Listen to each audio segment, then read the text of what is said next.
Welcome to Cirava, ex-Soviet airbase, now used by Cordigus Aviasus Club for full-size and model flying.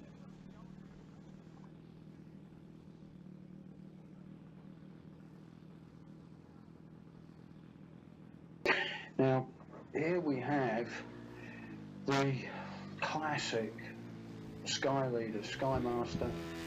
It was designed by Ken Binks and Chris Voss, along with Phil Ramsey and so on. It provided an excellent model for Skyleader radio in the 1980s to use as a demonstration machine. So 4 guys basically used to fly these: Chris Voss, Ken Binks, Phil Ramsey and another, and they used to entertain the crowds with these, and I knew Phil, and Phil pushed me one day at Sandown to have one of these back in the late 80s, and I had one, and it was fantastic. I had a Pipe 61 on it, and it was absolutely gorgeous to fly. I left the UK and, you know, I reminisced and wished I had a Skymaster again, and a guy in the UK said he had one that was half built by his father or a friend, and that was passed on to me, which is still flying today. I tried all sorts of engines in it, including the gasoline, but the gasoline was too heavy. It proved too much thrust on those wings, and it was hard to it was hard to control. So an ASP 61 2-stroke was put in, and she flies beautifully. I then was basically through the UK forums talking to people about the Skymaster, and people remembered it, and a guy said that he had one still in a box, original Mark 1 with a built-up wing, same as my 2, and he said, well, okay, he said, why don't you put it in the air, because I never will. So I met Paul one trip to the UK, and here she is. I put a 91 4-stroke ASP up the front of it, and she is absolutely beautiful. I modified it a little bit to put the rudder and elevator servo at the back end for the fuselage, instead of having the long rods through the fuselage as normal. So you've got a very short coupling to the controls at the back end.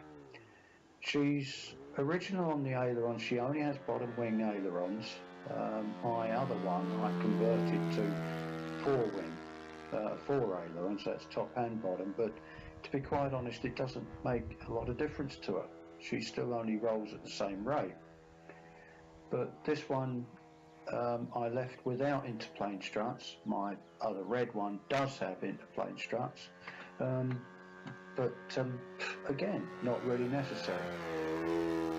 The 91 4-stroke, as you can see, is pulling her around beautifully, and this, remember, is a maiden flight, so I really should be testing her out. Well, as soon as she got in the air, she required so little trim that you just felt comfortable straight away. So loops and rolls and stall turns and a few things, and yeah, she's fine. She's absolutely beautiful. Unfortunately, I think it might be because I'm using a 2S Life battery in her, which gives basically 6.6 to 7 volts to the receiver. The receiver's fine. That's a FreeSky high voltage receiver, and I've got supposedly high voltage servos in it, but the Turnigy 225 metal gear, which is on the throttle, seized, and basically the engine cut out. So you know, having been a glider flyer as well, you know, I knew keep the nose down, you know, keep the speed up and keep her going. Unfortunately, the speed builds up a little bit too much, and as she gets over distance, it's getting a little bit harder to know the speed and everything. And she touches, and it's a little bit too hard, a little bit too fast. She bounces up. I'm trying to get her nose down, down to stop her from stalling, and she hits a rough patch. All the top wing bands went, which is lucky, so that saved the top wing. The fuselage ended up with about a 1.5 inch crack up from the leading edge, starboard side at the bottom wing. But that's easy enough, that's been epoxied, and there's a couple of strips of ply inside bracing it. Okay, now we see it from the other Solo Shot 3 camera. Anybody thinking about buying a Solo Shot 3? Forget it. Unless you're doing walking horses or something like that, forget it. It's a load of rubbish. It's very expensive. It doesn't track very well. It can't keep up with moderate or fast moving machines. But anyway, as you see, you could watch this video and you'll see the model going out of shot, even though the tag is clearly out in the open, and it's. But anyway, back to the Skymaster. Beautiful machine, sadly not available anymore. You're very, very lucky if you can find anybody that will let you have one.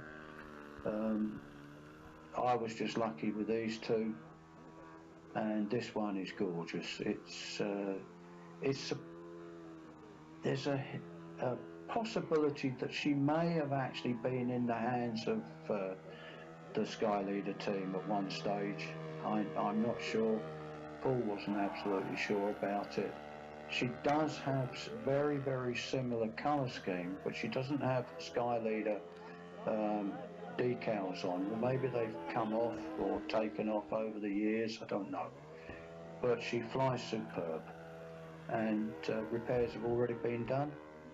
The 91 4-stroke drags that around like an absolute beaut. It's really nice. So I'm looking forward to many, many years of flying this, the same as my red one. 40-year-old classics, absolutely fantastic. Sky Leader, Skymaster. Loosely based on the Pitts, but with a longer moment arm and a slightly longer nose. A little bit more streamlined, and yeah, very, very nice. Kept a lot of shows happy in the 80s, and Chris is still around. I got his Watt 4, and next I want to have one of his Acro Watts, one of the larger Acro Watts, put a gasoline engine in, and yeah, fantastic. Really enjoyed it. So I'll shut up now and let you see the Skymaster in it for the last minutes or so. Thank you, and welcome to Cirava.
redz, kas ir atkal pilnīgi dīvaini. Tev ir parastās halogēnās, bet viņas grozās.